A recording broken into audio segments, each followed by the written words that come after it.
Welcome, everyone, to NBA Courtside, presented by McDonald's. Lady Liberty piercing the skyline on a beautiful sunset looking at Staten Island. Meanwhile, across the way in Brooklyn, the home of many NBA greats, Connie Hawkins, Bernard King, Melo, Chris Mullin, and many more.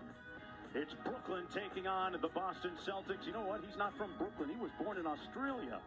Grew up across the river in New Jersey, but Brooklynites claiming Kyrie as one of their own. And why not?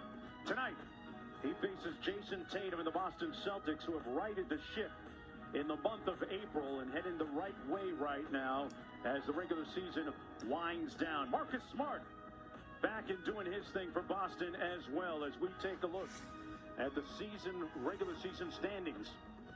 Boston in 6th place, but the big story up top, Brooklyn, with a win tonight, would overtake Philadelphia by half a game for first place in the Eastern Conference. Hello, everybody. I'm Mark Jones alongside Jeff Van Gundy, Malika Andrews. She's in Brooklyn joining us in just a moment. Well, this year for Brooklyn, Kyrie Irving has been an unrelenting and unyielding scorer. And his efficiency, Jeff, has him flirting with that mythical 50, 40, 90 club. And as we take a look at our golden moment brought to you by McDonald's, Kyrie has been everything the head coach Steve Nash thought, and then some. Unguardable. His play has been hypnotic and enthralling. Look at that change of pace, change of direction, and then he always finishes so very well with his left hand. And if you bring multiple guys to him, he'll hurt you with the pass. Here, Bruce Brown cuts into the middle.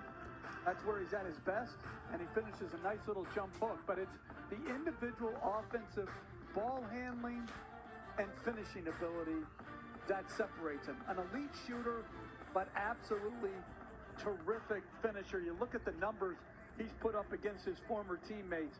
38.5 points on 64% shooting.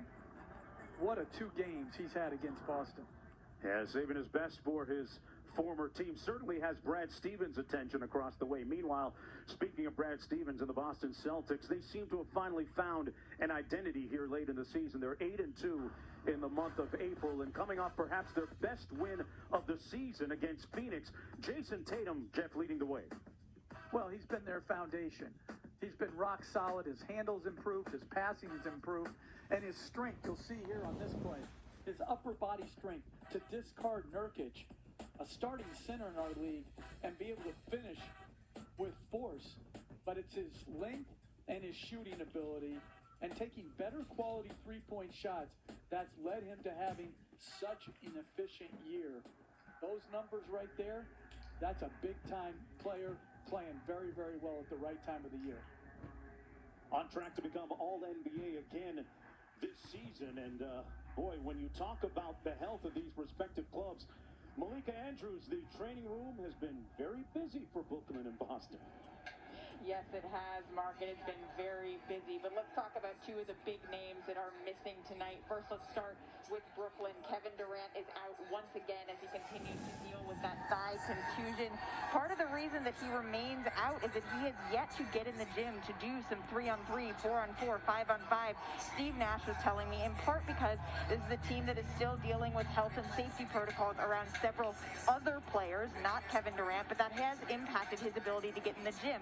And then on Boston's side, Jaylen Brown, he is out tonight dealing with that shoulder bursitis. Now, Brad Stevens said that it is not necessarily severe, but it is painful, and he doesn't quite have full range of motion. I saw him go out, warm up a little bit. He did look like he was lumbering just a bit, but it is considered day-to-day at this point, Mark. Well, Jaylen Brown, certainly a huge part of Boston's success this year. The Boston Celtics trying to prevent from being swept 0-3 against Brooklyn. When we come back for the opening tip, stick around. NBA Courtside is presented by McDonald's.